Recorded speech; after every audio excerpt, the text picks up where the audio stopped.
जी, अस्सलाम वालेकुम। कैसे हैं आप लोग? उम्मीद है कि सारे खैरियत से होंगे। आज हम लोग प्रॉपर अपने सेशन स्टार्ट कर रहे हैं एमडी कैट के हवाले से। मुझे दो चीज़ें कंफर्म कीजिएगा कि एक तो मुझे ये बताओ कि आप लोगों को मेरी आवाज़ क्लियर सुनाई दे रही है, और दूसरा क्या आप लोगों को वो क्लियर दिखाई दे रहा है?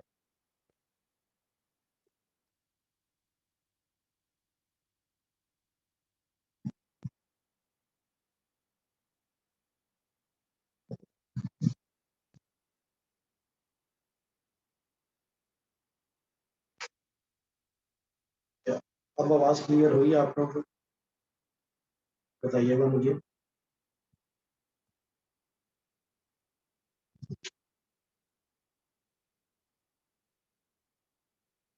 इस वन में अब ठीक है?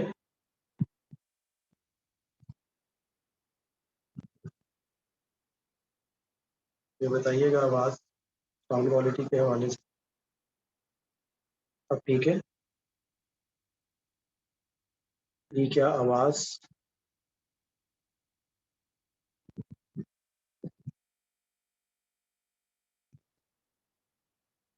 Just one minute.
जी, अब बताइएगा मुझे आवाज़ क्लियर हुई कुछ? अब ठीक है आवाज़?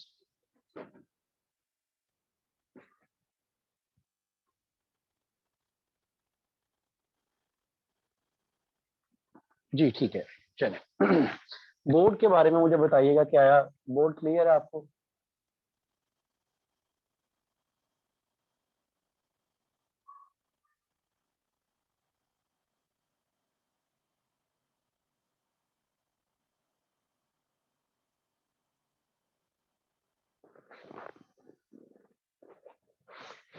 अच्छा जी, हम लोग सेकंड ईयर का काम स्टार्ट करेंगे। अगर आप लोग बात करो ना पंजाब के हवाले से, पंजाब केपी के फेडरल के हवाले से, तो वहाँ पे सेकंड ईयर स्टार्ट होती है इलेक्ट्रोस्टैटिक्स के यूनिट से। लेकिन अगर आप लोग बात करो सिल बोर्ड के हवाले से, तो वहाँ पे सेकंड ईयर स्टार्ट होती है थर्मोडायनामिक्स के टॉपिक। तो अभी मैं वो करवा रहा हूँ, इलेक्ट्रोस्टैटिक्स से शुरू कर रहे हैं, फिर लास्ट पे पहुँच के हम लोग थर्मोडायनामिक्स को डील कर लेंगे। ठीक है? इलेक्ट्रोस्टैटिक्स, सबसे पहले तो हमें ये पता होना चाहिए कि इलेक्ट्रोस्टैटिक्स क्या है। ठीक है? और फिर आगे चलेंगे हम लोग इसके फंडामेंटल लॉज पे। तो जिस तरह नाम से ही जाहिर है, इलेक्ट्रोस्टैटिक, इलेक्ट्रो मीन चार्ज। अब सवाल ये पैदा होता है, व्हाट इज चार्ज? हाँ जी, चार्ज क्या होता है? वैसे तो आप लोगों ने पढ़ा होगा जी, चार्ज दो तरह का होता है, पॉजिटिव होता है, नेगेटिव होता है। मैं पूछ रहा हूँ चार्ज क्या है? What is charge? हाँ जी, एनीवन कोई बताएगा आप लोगों में से?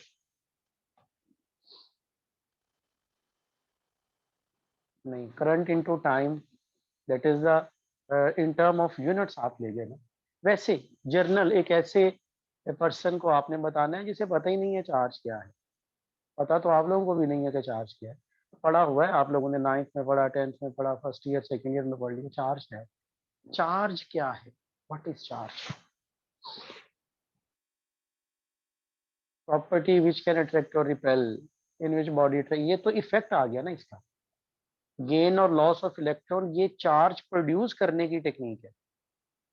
रिमूवल और gaining of electron that is again type of matter. नहीं, ये टाइप ऑफ मैटर तो नहीं है। फ्लो ऑफ करंट भी नहीं है। फ्लो ऑफ चार्ज करंट कहलाता है।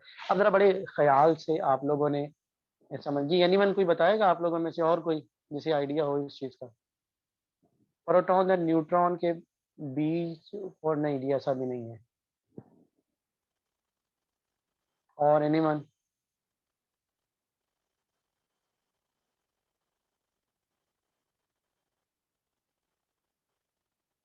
जहाँ पे कोई चंद एक बच्चे शायद लाहौर से भी एंटर है, उनमें से कोई बताएगा मुझे what is charge?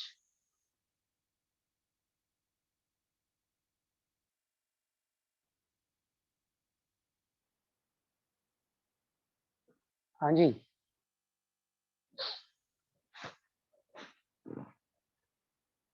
Intrinsic property of matter, कदरे बेहतर आंसर है। Characteristic property which exist on matter. अच्छा, और फ्लो ऑफ इलेक्ट्रॉन, जी ऐसा तो नहीं, फ्लो ऑफ इलेक्ट्रॉन तो करंट होता है। अब जरा बड़े ख्याल से इस चीज को समझ लीजिएगा, बड़े ध्यान से। चार्ज क्या है? What is charge? गुड। आया जी, ऐसा इफेक्ट जब किसी बॉडी पे आए तो उसकी प्रॉपर्टीज को चेंज कर दे, that is the proper definition. जरा गौर से समझिएगा अब इस चीज को।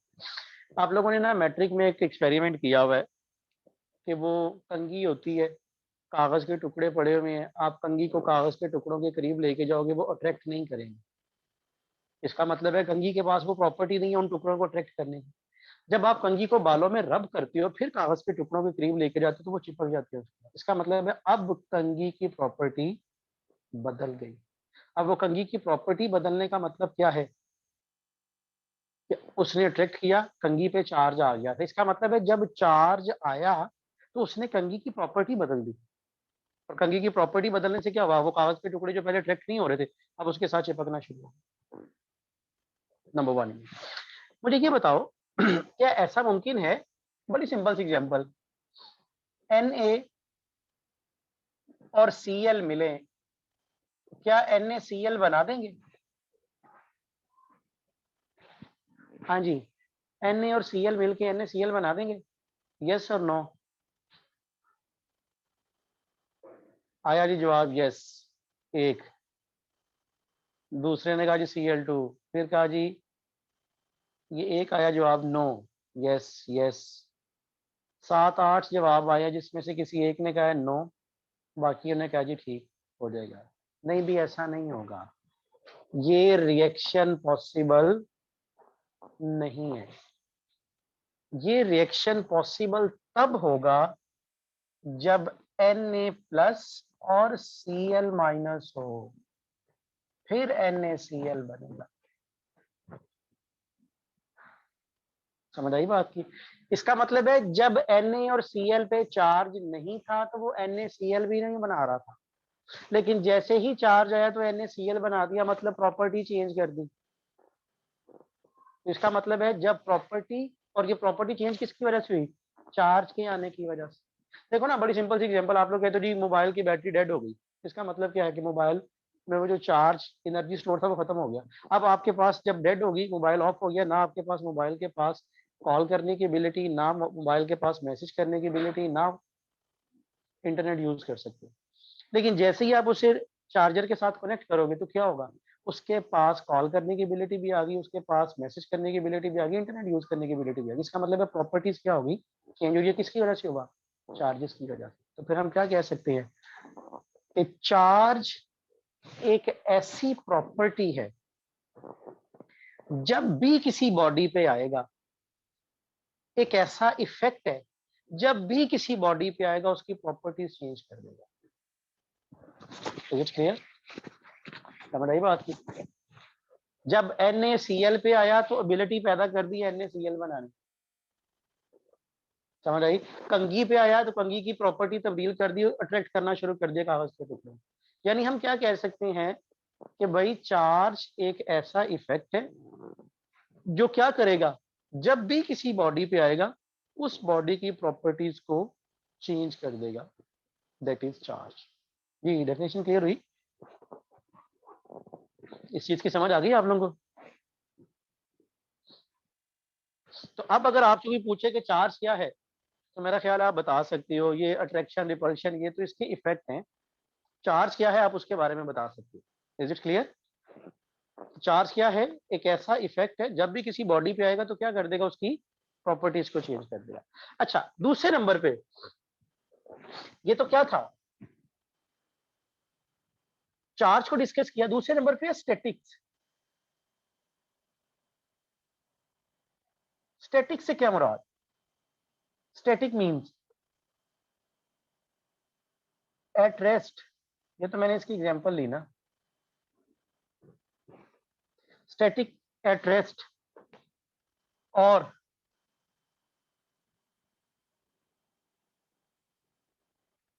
स्टेशनरी। हाँ जी क्या होगा,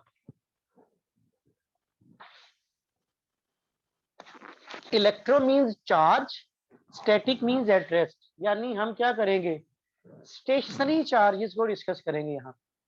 अच्छा आप लोगों ने ना फर्स्ट ईयर में पढ़ा था इक्विलिब्रियम का टॉपिक। आप लोगों ने कहा जी कि under the action of several forces body remains at rest for moving with uniform velocity, उसे कहते थे इक्विलिब्रियम।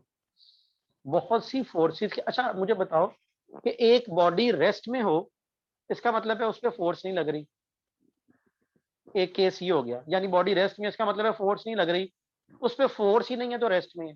दूसरी पॉसिबिलिटी ये कि बेशुमार फोर्सेस लग रही हैं और उन फोर्सेस के जरिए सर बॉडी रेस्ट में है। दो केस आ गए ना, एक वो जिसमें फोर्स ही नहीं लग रही और रेस्ट में है, और दूसरा वो जिसमें फोर्सेस के जरिए सर बॉडी किस में है, रेस्ट में। मुझे बताओ ज्यादा अहम केस कौन सा होगा, remains rest without any force और remains rest under the influence of several forces, कौन सा केस अहम होगा? जब बहुत सी फोर्सेस हों। ठीक है जी, गुड। इसका मतलब है ज्यादा अहम केस वो होगा under the influence of several forces. यहां पे भी क्या है हमारे पास, चार्ज ने रेस्ट नहीं होना है, तो क्या होगा, ब्रांच ऑफ फिजिक्स। अब इलेक्ट्रोस्टैटिक्स को डिफाइन करो तो क्या कहोगे, branch of physics which deals with the study of stationary charges in the presence of electric forces. समझ आ गई बात? इलेक्ट्रिक फोर्सेस की मौजूदगी में कोई चार्ज किस में होगा, रेस्ट में होगा या यूनिफॉर्म मोशन में होगा। उन प्रॉपर्टीज को हम लोग डिस्कस करेंगे किसमें, इलेक्ट्रोस्टैटिक्स में। Electrostatics is the branch of physics which deals with the study of stationary charges under the influence of electric forces। यानी हम क्या करेंगे, इलेक्ट्रिक फोर्सेस की मौजूदगी में क्या करेंगे, स्टेशनरी चार्जेस को डिस्कस करेंगे। Is it clear? इससे आगे अगर चले हम लोग, एक और लॉजिक आएगी सामने जो बेसिक पॉइंट है, that is point charge.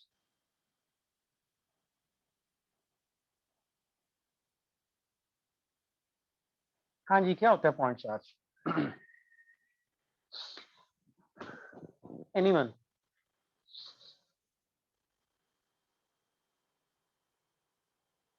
Ji what is point charge? हाँ जी एनीवन कोई बताएगा?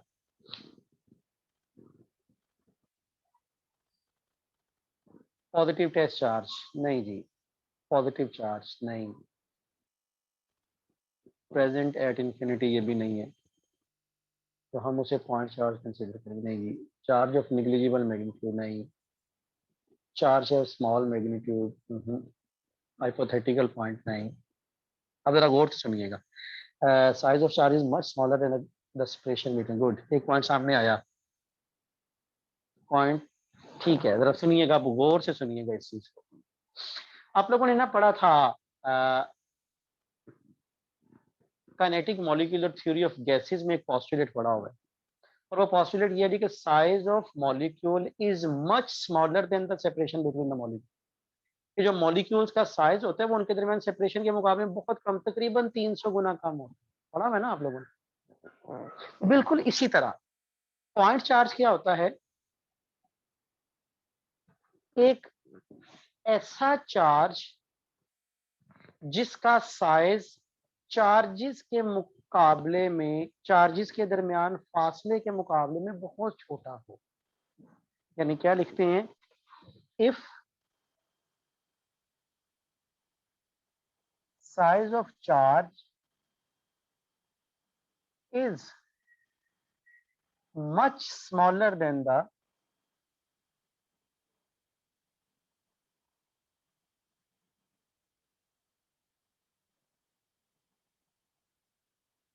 separation between the charges,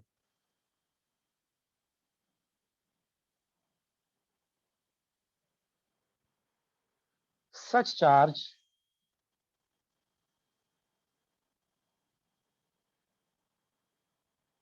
is known as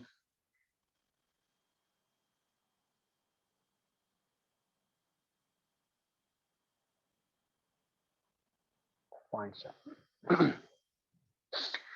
अब अभी ये बच्चे क्वेश्चन कर रहे थे, इसी में बता रहे थे कि जी निग्लिजिबल इलेक्ट्रिक फील्ड का चार्ज को पॉइंट चार्ज कहते हैं। अब जरा गौर से सुनिएगा, जमीन और सूरज, इनके दरमियान फासला तकरीबन 14 करोड़ किलोमीटर का है। अगर मैं जमीन पे एक तरह का चार्ज दे दूं, सूरज पे दूसरी तरह का चार्ज दे दूं, या जमीन और सूरज पे चार्ज दे दिया मैंने, क्या जमीन और सूरज पॉइंट चार्जेस होंगे या नहीं होंगे? हाँ जी, एनीवन? जी बताओ जी, कैसे होंगे? कुछ का जवाब आया यस, कुछ ने कहा नहीं। क्वेश्चन दोबारा सुन लीजिएगा। मैंने ये कहा कि अगर मैं जमीन पे एक चार्ज दे दूं, जमीन को चार्ज कर दूं, सूरज को भी चार्ज कर दूं, क्या ये दोनों पॉइंट चार्जेस होंगे या नहीं होंगे? Because distance between more than the five. Good, शाबाश जी, ये पॉइंट चार्जेस होंगे। क्यों होंगे? क्योंकि इनके दरमियान जो फासला है वो इनके साइज के मुकाबले में बहुत ज्यादा है, बहुत बड़ा है। यही वजह कि हम इसे क्या कंसीडर करेंगे, ये पॉइंट चार्ज है। यही मैंने बताया कि अगर चार्जेस के दरमियान क्या हो जाए, डिस्टेंस बहुत ज्यादा हो साइज के मुकाबले में, तो फिर उन चार्जेस को हम लोग क्या बोलते हैं, पॉइंट चार्जेस बोलते हैं। Is it clear? समझ आ गई बात की? तो ये तो था बेसिक हमारा, कुछ चीजें जो आपको पता होनी चाहिए। चलते हैं जी इसके basic article, that is the fundamental article of electrostatic और fundamental law of electrostatic, that is Coulomb's law. है क्या? उस चीज को हम लोगों ने देखना है, और जरा बड़े ख्याल से आपको ये समझना होगा। ठीक है? मैं जो ग्रुप बना हुआ है उस ग्रुप में लेक्चर की जो तस्वीरें हैं वो शेयर कर दिया करूंगा। ठीक है? और बाकी शायद मेरा ख्याल कि लेक्चर रिकॉर्ड भी हो रहा होता है, रिकॉर्डिंग भी आपको मिल जाया करेगी इसकी। अच्छा, नेक्स्ट हम लोग बात करते हैं किस पे?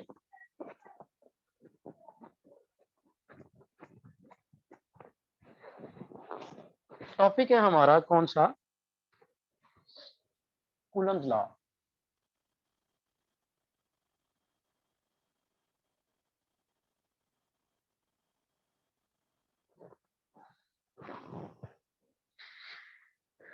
कूलम्स लॉ, ठीक है?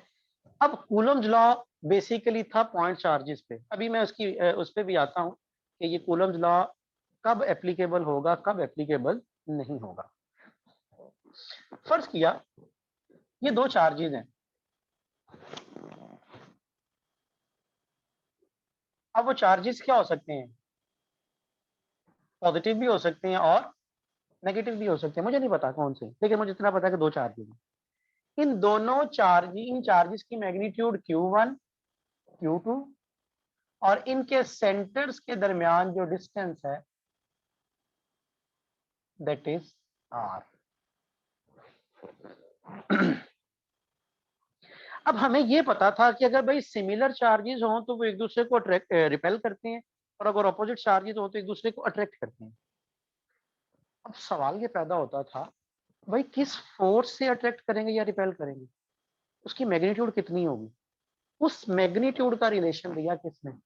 हमें ये तो पता था कि चार्जेस के दरमियान अट्रैक्शन या रिपल्शन एग्जिस्ट करती है, लेकिन वो अट्रैक्शन या रिपल्शन कितनी है, उसकी मैग्नीट्यूड कितनी है, उसके बारे में इंफॉर्मेशन हमें दी किसने, कूलम। यानी आप ये कह सकते हो कि कूलम्स लॉ ने हमें दो चार्जेस के दरमियान अट्रैक्शन और रिपल्शन के बारे में बताया कि उसकी मैग्नीट्यूड कितनी होगी, यानी फोर्स की मैग्नीट्यूड का रिलेशन दिया।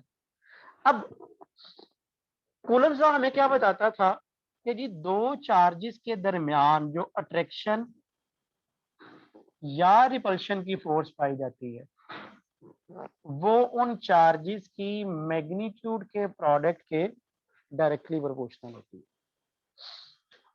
अब यहाँ पे दो एक बातें समझने वाली हैं। आप में से मुझे कोई बताएगा एनीवन डायरेक्टली प्रोपोर्शनल से क्या मुराद होती है? What is meant by directly proportional?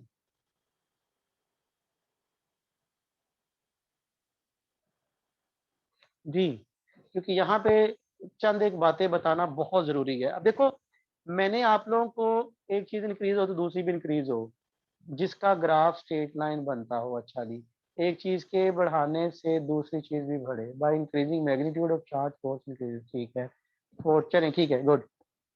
चंद एक ने वैसे एक अथेंटिक जवाब सामने आया, मैं भी डिस्कस करता हूँ उसको, जरा सुनिएगा। जब हम लोग ये कूलम लॉ के टॉपिक को डिस्कस करेंगे तो मैंने इसमें कुछ नया नहीं बताना आप लोगों को, आप लोगों को सब कुछ आता है। मैंने सिर्फ आपको ये बताना है कि अच्छा भाई जो आपने पढ़ा है ना, उससे मजीद मोल्ड किस तरह किया जा सकता है, उसमें से क्वेश्चंस कैसे निकाल सकते हैं। यानी जिन पॉइंट्स को आप इग्नोर कर देते हो उन पॉइंट्स को डिस्कस करते हैं। डायरेक्टली प्रोपोर्शनल को समझना आप लोगों ने, जरा डायरेक्टली प्रोपोर्शनल देखिएगा। एक रिलेशन पढ़ा आप लोगों ने टाइम पीरियड का, सिंपल पेंडुलम का, T equals to 2 pi under root L over g, याद है? ये रिलेशन पढ़ा हुआ है ना? आप कहते हो जी लेंथ के बढ़ाने से टाइम बढ़ता गया, क्या फिर मैं इसे इस तरह लिख सकता हूँ? बताइएगा, यस और नो में आंसर कीजिएगा। लिख सकते हैं यस और नो? आंसर आया जी नो। नो, एक आंसर यस भी आया था, फिर आ गया यस। हाँ जी, क्यों नहीं लिखा जा सकता? क्या वजह? अभी तो खुद ही तो आप लोगों ने कहा कि एक चीज के बढ़ने से दूसरी बढ़ रही हो, तो एक चीज के बढ़ने से दूसरी बढ़ रही है, तो ये प्रॉपर आंसर नहीं था आपका कि एक चीज के बढ़ने से दूसरी बढ़ रही है, बल्कि याद रखो ये इस तरह होगा। और इसका मतलब क्या होता है, हमेशा याद रखिएगा, डायरेक्टली प्रोपोर्शनल का मतलब क्या होता है? डायरेक्टली प्रोपोर्शनल का मतलब होता है कि दो क्वांटिटीज जो डायरेक्टली प्रोपोर्शनल होती हैं, जब भी उनके दरमियान ग्राफ ड्रॉ करते हो तो ग्राफ हमेशा एक स्ट्रेट लाइन बनेगा। अगर आप एल और टी के दरमियान ग्राफ बनाओगे तो ये स्ट्रेट लाइन नहीं बनेगा, लेकिन अगर आप टी और अंडर रूट एल के दरमियान ग्राफ बनाओगे तो ये स्ट्रेट लाइन बनेगी। इसे हम लोग कहेंगे डायरेक्टली प्रोपोर्शनल। तो ये याद रख लो हमेशा, जब भी डायरेक्टली प्रोपोर्शनल का वर्ड आ जाए तो इसका मतलब ये होता है कि उन दो क्वांटिटीज के दरमियान ग्राफ स्ट्रेट लाइन बन रहा होगा। बहुत अहम पॉइंट है ये वाला, एमसीक्यू के हवाले से। Is it clear? Directly proportional quantities का मतलब क्या होता है कि ग्राफ हमेशा क्या बनेगा? Straight line. इसका मतलब है अगर मैं यहाँ पे बात करूं, अगर मैं यहाँ पे बात करूं तो इन दोनों के दरमियान ग्राफ कैसा बनेगा? भाई इन दोनों के दरमियान ग्राफ बनेगा ऐसा। यहाँ पे अगर मैं एफ ले लूं, यहाँ पे Q1 Q2 ले लूं, तो ये ग्राफ बन जाएगा। जी लीनियर और स्ट्रेट लाइन ग्राफ सेम होता है जी। अच्छा, अब मुझे आप में से कोई बताएगा कि ग्राफ से इंफॉर्मेशन हासिल करने की कितनी टेक्निक्स होती है? जी, ग्राफ से इंफॉर्मेशन हासिल करने की कितनी टेक्निक होती है? आंसर आया 2। आंसर आया जी don't know, area under graph. और अब देखो ये वो चीजें हैं जो आप लोगों को आनी चाहिए, बहुत अहम पैरामीटर्स हैं। हाँ, आंसर एक आया जी स्लोप एंड एरिया। गुड। ये 4 वाला कौन था जिसने कहा 4 चीजें हासिल की जा सकती हैं? ग्राफ से इंफॉर्मेशन हासिल करने के 2 तरीके हैं। कौन कौन से? अब देखो ये वो चीजें हैं जो मैं पहले बेसिक आपको बता रहा हूँ, ठीक है, ताकि ये चीजें हो जाएंगी, फिर जब आगे चलेंगे ना फिर मैं आपको बताऊंगा नहीं, फिर आपको रेफरेंस होगा, अच्छा भी ये चीज ऐसी होती थी, इसका ये आंसर है। अब ग्राफ से इंफॉर्मेशन हासिल करने की 2 टेक्निक है, जरा समझ लो इस चीज को। फर्ज करो ये ग्राफ है, ये वाई एक्सिस, ये एक्स एक्सिस, ये ग्राफ बना। तो ग्राफ से इंफॉर्मेशन हासिल करने की 2 टेक्निक है। Number 1, slope of graph, graph की स्लोप, और स्लोप मालूम करने की टेक्निक, और स्लोप होती है टेन थीटा के बराबर। और इसका बड़ा आसान तरीकाकार क्या होता है कि भाई आप y को x पे डिवाइड कर देते हो, ये स्लोप आ जाती है। पढ़ा हुआ है आप लोगों ने, slope of velocity time graph equals to acceleration, याद है ना? Number 2, area under graph, graph के नीचे का एरिया। और एरिया की टेक्निक होती है बड़ी आसान, भाई आप y और x को मल्टीप्लाई कर दो।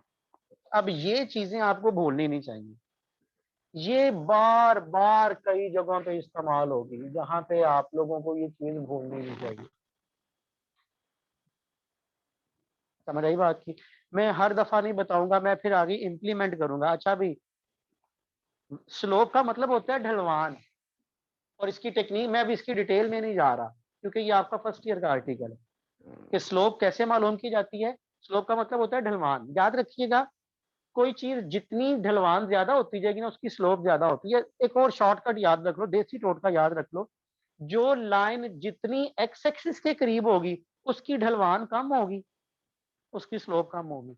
और जितनी वाई एक्सिस के करीब होगी उसकी ढलवान ज्यादा होगी, स्लोप ज्यादा होगी।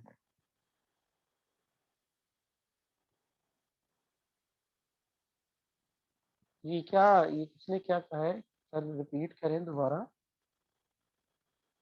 समझ नहीं आई।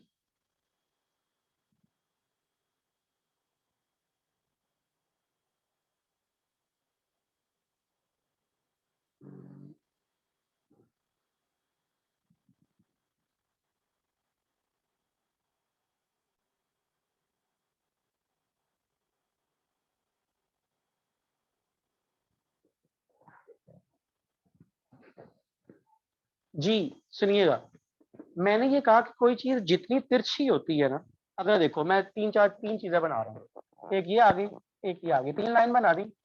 ये लाइन ए कह दी, ये लाइन बी कह दी, ये लाइन सी कह दी।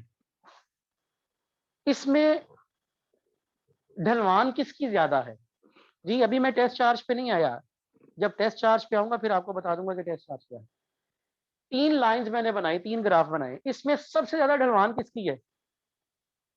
एक ही। इसका मतलब है इसकी स्लोप भी सबसे ज्यादा है। मैंने अभी देसी टोटका क्या क्वेश्चन आ रहा है जी, व्हाट इज ढलवान, और उर्दू का लफ्ज है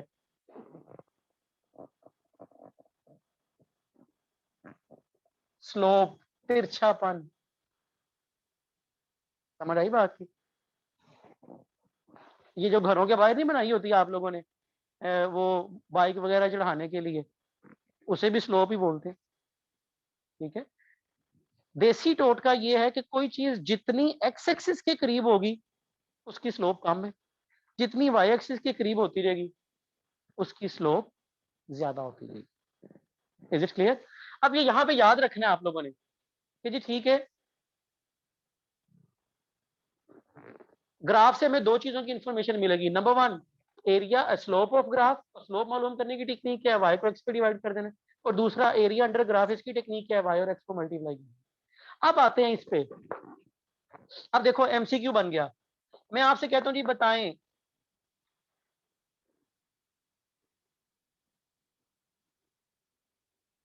यूनिट ऑफ स्लोप। हाँ जी बताएं इसके स्लोप का यूनिट क्या आएगा। एमसीक्यू है ये। एफ और इसके स्लोप का यूनिट क्या आएगा, एनीवन।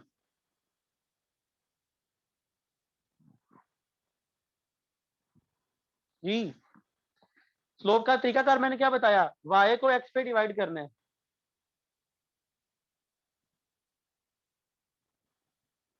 गुड। अब देखो क्या आएगा, एफ ओवर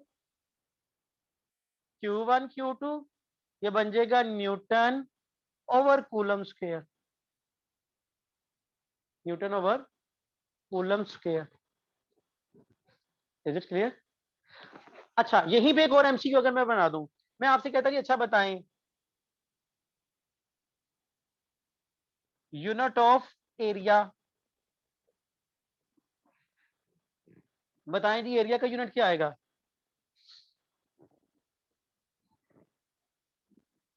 हाँ जी एरिया का यूनिट, गुड सिंपल, मल्टीप्लाई हो जाना दोनों ने।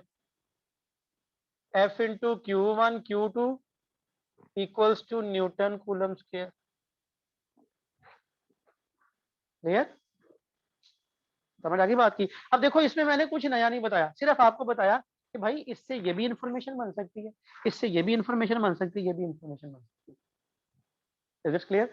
अच्छा इससे आगे चले, अगर इससे आगे चले हम लोग,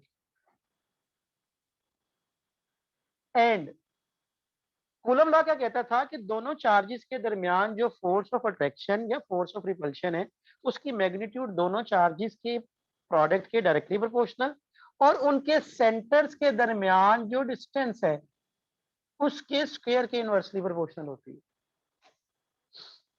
अच्छा इसे मैं दो तरीकों से कह सकता हूँ, इसे मैं दो तरीकों से कह सकता, इसे मैं ये भी कह सकता हूँ F is inversely proportional to R square. दूसरे अल्फाज में इसे इस तरह भी कह सकता हूँ F is directly proportional to 1/r²। दोनों तरीकों से कह सकता हूँ। अगर डायरेक्टली का वर्ड यूज करूंगा तो 1/r² होगा, और अगर इनवर्सली का वर्ड यूज करूंगा तो फिर r² करूंगा। अच्छा यहां पे अगर देखिएगा, यहां से फिर अगर मैं इसका ग्राफ बनाऊं किस किस के दरमियान, इसका मैं ग्राफ बनाऊं एफ और 1/r² के दरमियान, तो डायरेक्टली प्रोपोर्शनल है ना 1/r², तब ये ग्राफ बन जाएगा। और अगर यही मैं अगर ग्राफ बनाऊं इसका किसके दरमियान, एफ और r² के दरमियान, तो फिर ये ग्राफ बन जाएगा।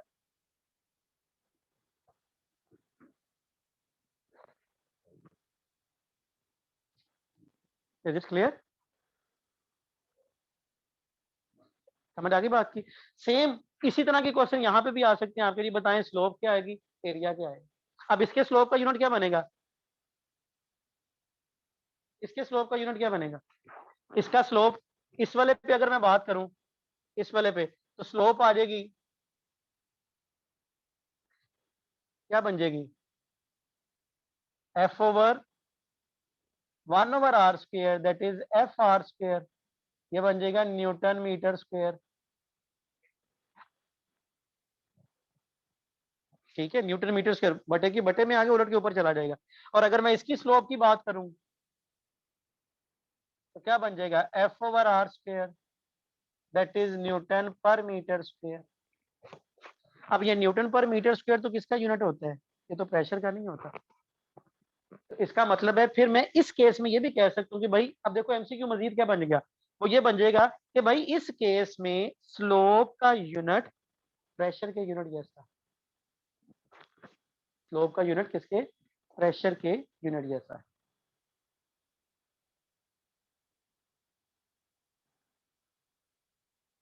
इज इट क्लियर,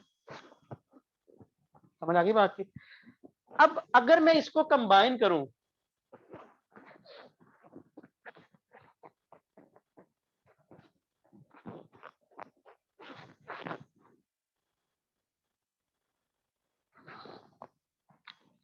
अगर मैं इसको क्या करूं, कंबाइन बाय कंबाइनिंग, तो f is directly proportional to q1 q2 over r square. और आपको पता है इससे इक्वल में चेंज किया जाए तो कांस्टेंट से मल्टीप्लाई किया जाता है। अब जरा गौर से देखिएगा, जब ये डायरेक्टली प्रोपोर्शनल है, मैं इसका ग्राफ बनाऊं तो इसका ग्राफ क्या आएगा, f q1 q2 over r square. Directly proportional है ना, तो ग्राफ तो स्ट्रेट लाइन बनेगा। ग्राफ क्या बनेगा, straight line. Is it clear? अच्छा, अब जरा देखिएगा इस ग्राफ की स्लोप क्या आएगी।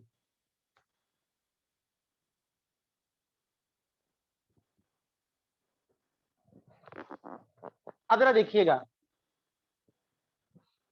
क्या सिचुएशन होगी अगर मैं इसके स्लोप की बात करूं,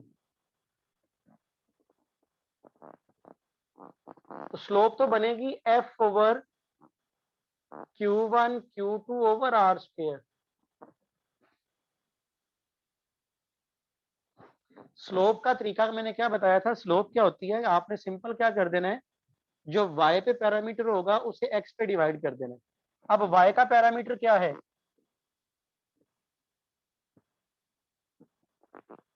yf है ना, और q1 q2 over r square ये x एक्सिस पे है। इसका मतलब है f ओवर q1 q2, इस सारे फैक्टर को मैं अगर इधर ले जाके डिवाइड कर दूं, q1 q2 over r square, ये तो k के बराबर है। इसका मतलब है यहां से एमसीक्यू क्या बन जाएगा कि भाई इस ग्राफ की जो स्लोप है वो k के बराबर, और k किसके बराबर होता है, that is 1/4 pi epsilon not, यानी 9 × 10⁻⁹ न्यूटन मीटर स्क्वायर पर कूलम स्क्वायर। समझ आ गई बात की? बहुत अहम एमसीक्यू है, आपसे पूछा जा सकता है कि भाई बताएं f over q1 q2 over r square की स्लोप का यूनिट किसके बराबर होता है, और इस k को हम लोग बोलते हैं क्या, कूलम्स कांस्टेंट। क्या बोलते हैं इसको, कूलम्स कांस्टेंट। जी मैं करता हूँ, अभी स्लोप का बताता हूँ दोबारा। और इसकी वैल्यू किसके बराबर होती है, that is 1/4 pi epsilon naught, that is 9 × 10⁻⁹ newton metre square पर कूलम स्क्वायर। ठीक है, इज इट क्लियर? अब द वैल्यू ऑफ के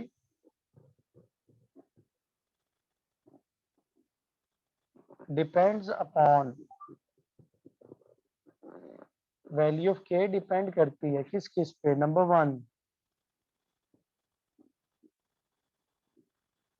nature of medium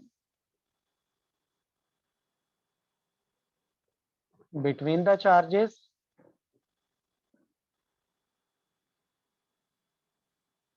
and number 2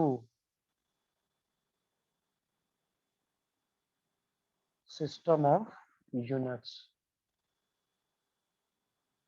ये जो वैल्यू है ना 9 × 10⁻⁹, ये इन सिस्टम इंटरनेशनल है, ये किसमें है, system international.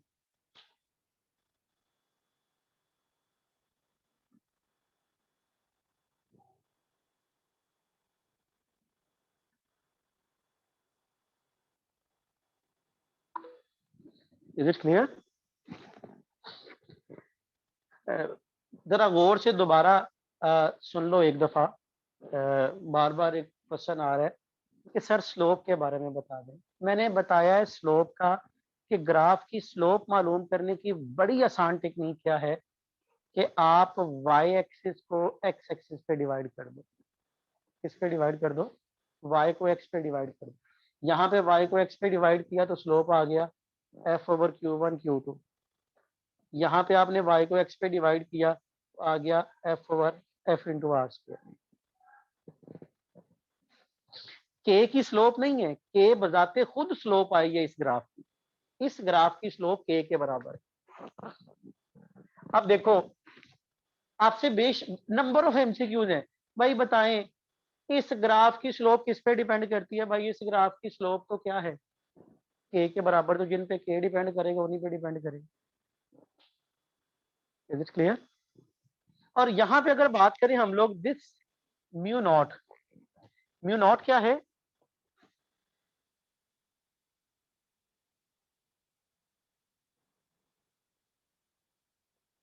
Permittivity of free space.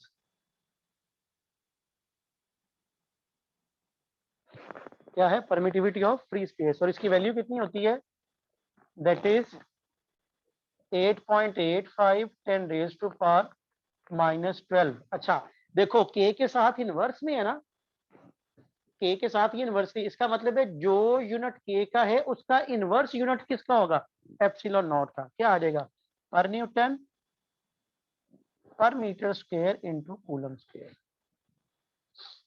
ठीक है, पर न्यूटन पर metre square into coulomb square. बहुत अहम एमसीक्यू है ये दोनों यूनिट के हवाले से, एक ये वाला और एक ये वाला।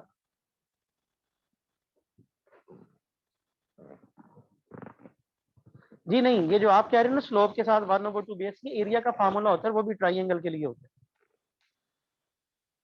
ठीक है,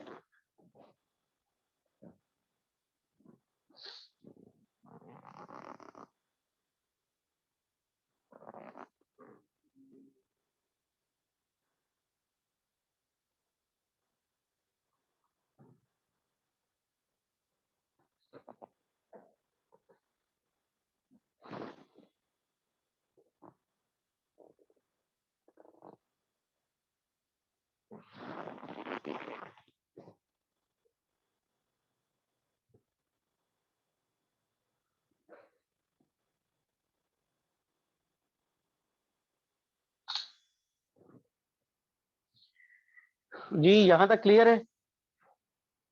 एनीवन हैव क्वेश्चन? किसी का भी क्वेश्चन हो वरना फिर आगे चल रहे हैं। अभी बात करनी है थोड़ी सी परमिटिविटी पे। तो परमिटिविटी क्या है?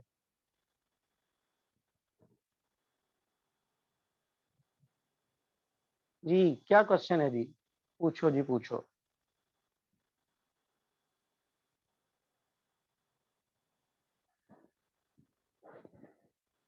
एनीवन?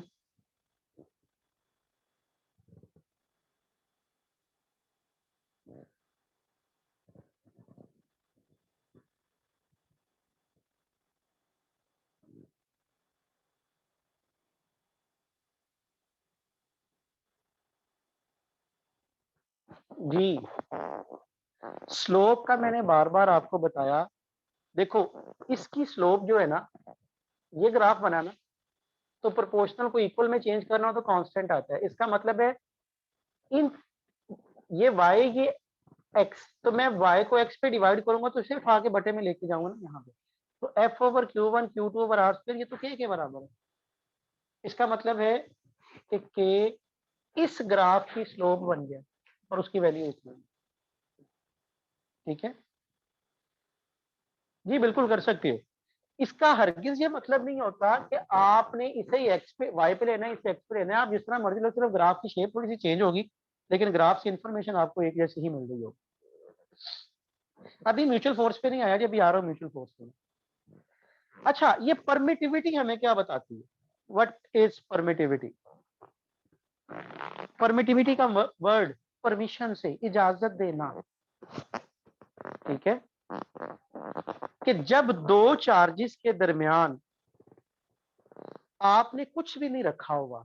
देखो इसकी मिसाल मैं अक्सर इस तरह दिया करता हूं कि दो दीवारें हैं, आप एक दीवार के करीब खड़े हो गए और दूसरी दीवार को देख रहे हो, आपके दरमियान कुछ भी नहीं था, आपको वो दीवार क्लियर नजर आ रही थी। इसका मतलब है उस दीवार से पूरी की पूरी रोशनी आपकी आंखों तक आ रही थी, क्लियर नजर आ रही थी। आपने क्या किया? दरमियान में कोई धुआं सा छोड़ना शुरू कर दिया, फॉग क्रिएट करना शुरू कर दी। मुझे बताओ अब क्या वो दीवार आपको क्लियर नजर आएगी? नहीं आएगी। क्यों? क्योंकि अब आप तक जो आने वाली लाइट थी ना, उसे रास्ते में आने वाले धुएं ने या फॉग ने एब्जॉर्ब करना शुरू कर दिया। आप तक बहुत कम लाइट पहुंची है, जिसकी वजह से वो चीज आपको धुंधली नजर आएगी या विजिबिलिटी उसकी क्या हो जाएगी? कम हो जाएगी। इसी तरह दो चार्जेस हैं, अगर उन दोनों चार्जेस के दरमियान कुछ भी नहीं होगा, कुछ भी ना हो, वैक्यूम हो, तो फिर वो एक दूसरे पे मैक्सिमम फोर्स लगा रहे हो। समझ आई बात की? लेकिन अगर उन दोनों चार्जेस के दरमियान कुछ आ जाए, इसका मतलब है फिर वो भी उन फोर्स को कुछ ना कुछ एब्जॉर्ब करना शुरू कर देगा, इफेक्ट करना शुरू कर देगा। तो ये परमिटिविटी ऑफ फ्री स्पेस ये है कि अगर दोनों चार्जेस के दरमियान कुछ भी ना हो, तब ये एक दूसरे पे कितनी फोर्स लगाते हैं उसकी इंफॉर्मेशन हमें परमिटिविटी देती है, और उस वक्त ये फोर्स मैक्सिमम हुआ करती है। हाँ, अगर उन दोनों चार्जेस के दरमियान कुछ आ जाएगा, उसकी इंफॉर्मेशन कैसे मिलेगी, तो हम कल के लेक्चर में डिस्कस करेंगे कि वो क्या बिहेवियर शो कर रहा होता है। ठीक है जी। अच्छा, इससे आगे अगर हम लोग चले, ठीक है, रिलेशन तो आ गया हमारे पास, मैग्नीट्यूड आ गई। अब सवाल ये पैदा होता है,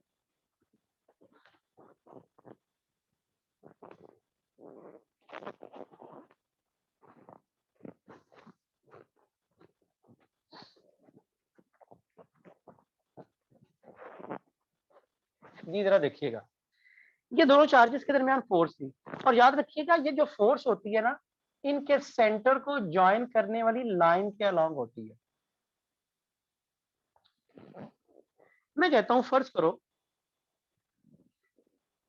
ये दोनों पॉजिटिव चार्जेस थे, एक दूसरे को रिपेल कर रहे होंगे,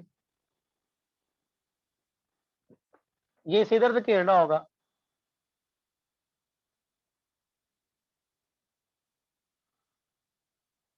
ये इसे इधर धकेल रहा होगा।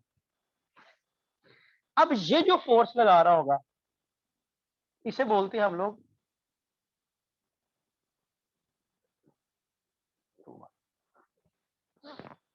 अच्छा इसे लिखने का तरीकाकार ये होता है, 2 1 लिखा, ये जो बाद में होगा ना, ये फोर्स लगा रहा होगा पहले वाले पे, यानी क्या कह सकता हूं, ये वो फोर्स है जो Q1 लगा रहा है किसके ऊपर? Q2 पे। इसी तरह इधर चलूंगा, ये वो फोर्स है जो कौन लगा रहा है? Q2 लगा रहा होगा किसके ऊपर? Q1 के ऊपर। आप लोगों ने देखा फोर्स की मैग्नीट्यूड का रिलेशन तो ये आ गया आपके पास कि Q1 Q2 over are square. अब आपको पता है ना, force is a vector quantity. Force क्या है? वेक्टर। जब वेक्टर क्वांटिटी है तो उसकी मैग्नीट्यूड भी होगी, उसकी डायरेक्शन भी होगी। मैग्नीट्यूड तो आ गई, डायरेक्शन क्या आएगी? और आपको पता है फर्स्ट ईयर में पढ़ के आए हो कि डायरेक्शन को रिप्रेजेंट करने के लिए हमेशा हम यूनिट वेक्टर का सहारा लेते हैं। किसका सहारा लेते हैं? यूनिट वेक्टर का। यानी अगर मैं बात करूं इसकी डायरेक्शन में यूनिट वेक्टर R21, इसकी डायरेक्शन में यूनिट वेक्टर R12। ठीक है,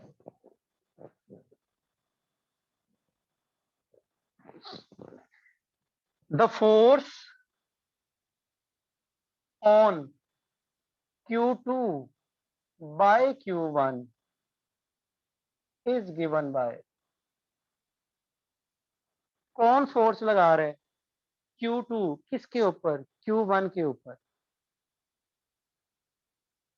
क्या आ जाएगा? F21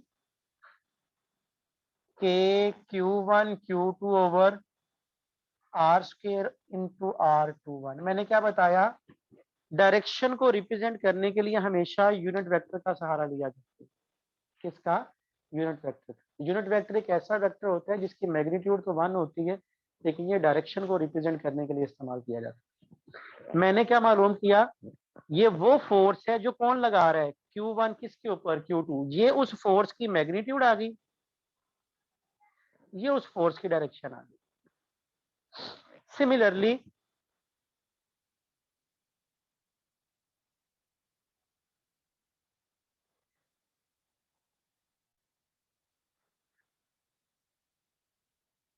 the force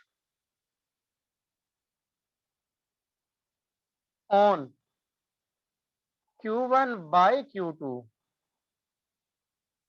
is given by F12 K Q1 Q2 over R square R12। सही है जी। अब जरा गौर से देखिएगा, ये R21 क्या है? Unit vector. यूनिट वेक्टर तो ऐसा वेक्टर होता है जिसकी मैग्नीट्यूड 1 होती है। R12 भी यूनिट वेक्टर, R12 भी यूनिट वेक्टर, दोनों यूनिट वेक्टर है, दोनों की मैग्नीट्यूड क्या है? सेम। लेकिन डायरेक्शन दोनों की एक दूसरे के क्या है? Opposite. Two vectors having same magnitude but opposite direction are called negative vector of each other। इसका मतलब है इन दोनों की मैग्नीट्यूड तो बराबर है, लेकिन डायरेक्शन एक दूसरे के क्या है? ऑपोजिट। ये दोनों क्या है? एक दूसरे के नेगेटिव वेक्टर। तो क्या लिखोगे जी? As R21 is equal to R12, magnitude में बराबर लेकिन डायरेक्शन में एक दूसरे के अपोजिट। अब इस इक्वेशन में जहां पे R21 लिखा हुआ है, इसकी जगह मैं इसको रिप्लेस करके लिख सकता हूं यहाँ पे।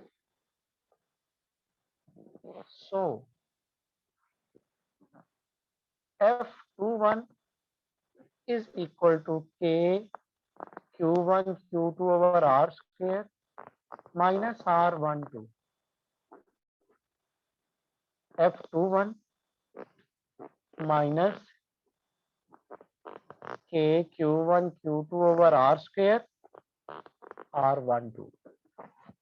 अब जरा गौर से देखो, K1 K Q1 Q2 over R square into R12, ये तो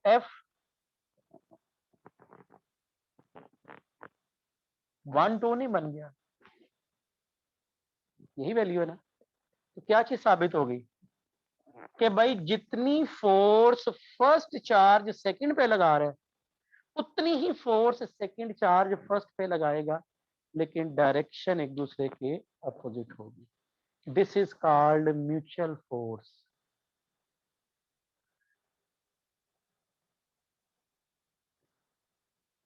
क्या बोलते हैं इसको? म्यूचुअल फोर्स बोलते हैं। इसका मतलब ये हुआ कि भाई ये जो दोनों चार्जेस हैं, दोनों एक दूसरे पे एक जितनी फोर्स लगा रही होंगी, और ये न्यूटन थर्ड लॉ को भी जस्टिफाई करता है। अगर पहला चार्ज दूसरे पे जितनी फोर्स लगा रहा है वो एक्शन है, तो दूसरा उतनी ही फोर्स पहले पे लगा रहा होगा, ये रिएक्शन होगा। और आप लोगों ने पढ़ा हुआ है every action there is equal and opposite reaction.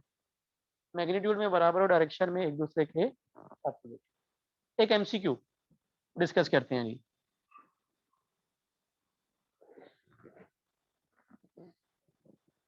ठीक है, अब वो एमसीक्यू ये है, दो चार्जेस हैं, 2 coulomb 5 coulomb.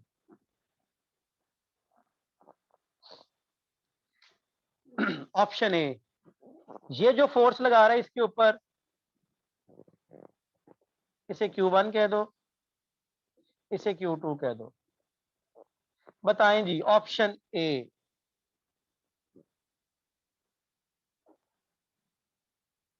F12 equals to F21, या इस तरह कह लो, ये जो फोर्स लगा रहा है ये F1, ये जो फोर्स लगा रहा है ये F2। बताएं जी, F1 equals to F2, F1 greater than F2, F1 less than F2, all are correct.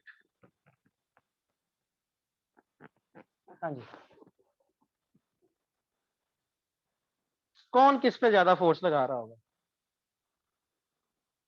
Beta. Beta. हाँ जी, एनीवन? डेल्टा? नहीं जी। हाँ, ये एक आंसर आया जी, alpha. Both have same, good. जरा गौर करो। और भाई चार्जेस जितने मर्जी हो, बड़े हो छोटे हो बराबर हो कुछ भी हो, क्या पढ़ा है आपने? जितनी फोर्स पहला दूसरे पे लगा रहा होगा दूसरा ही उतना ही पहले पे लगा रहा होगा। म्यूचुअल फोर्स है, इसका मतलब क्या है? ये वाला आंसर ठीक होगा आपका, कि दोनों एक दूसरे पे एक जितनी फोर्स लगा रहे हैं। Is it clear? समझ आ गई बात की? तो चार्जेस बड़े हों छोटे हों बराबर हों, उनकी मैग्नीट्यूड सेम हो डिफरेंट हो कुछ भी हो, एक दूसरे पे फोर्स एक जितनी लगाएंगे। क्यों? क्योंकि coulomb force is a mutual. देखो ना, दोनों का प्रोडक्ट ही आना है ना, Q1 और Q2 का प्रोडक्ट आना है। अब 2 को 5 से मल्टीप्लाई करूंगा तो 10 आएगा, या 10 को 2 से मल्टीप्लाई 2 को 5 से मल्टीप्लाई करूं क्योंकि प्रोडक्ट होना 10 आएगा, या 5 को 2 से मल्टीप्लाई करूंगा सेम ही आएगा, क्योंकि ये 10 ही आएगा। म्यूचुअल फोर्स तो याद रखना बहुत अहम पॉइंट है एमसीक्यू के हवाले से भी। एमसीक्यू के हवाले से क्या बताया मैंने, कि अगर दो चार्जेस हो, चाहे उनका उनकी मैग्नीट्यूड बराबर हो, एक दूसरे के बराबर हो, एक दूसरे से बड़ी छोटी हो, कुछ भी हो, उनके दरमियान जो कूलम फोर्स है वो हमेशा एक जितनी होगी। जितनी बड़े वाला चार्ज छोटे पे फोर्स लगा रहा होगा, उतना ही छोटे वाला चार्ज बड़े पे फोर्स लगा रहा होगा। That is called the mutual force. ठीक है? यानी ये भी म्यूचुअल फोर्स होती है, ग्रेविटेशनल फोर्स भी म्यूचुअल फोर्स होती है। इज इट क्लियर जी? समझ आ गई बात की? यहां तक आज का काम था आपका। हम लोगों ने डिस्कस किया किसे?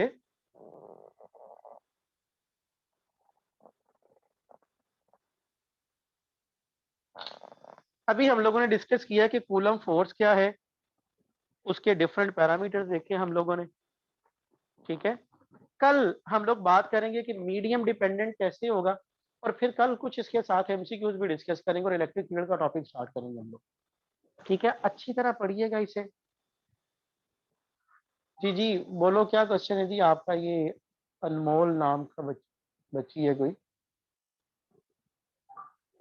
क्या क्वेश्चन है आपका?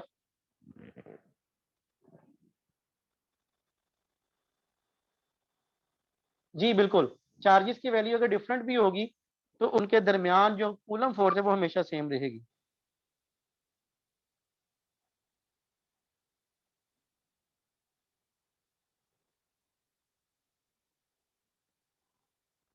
अच्छा, ये जो बच्चे कह रहे थे ना, वो आपके ये जो SKN अकेडमी के हैं सर संतोष सर, मुझे कह रहे थे कि सर बच्चों बच्चे चाह रहे थे कुछ के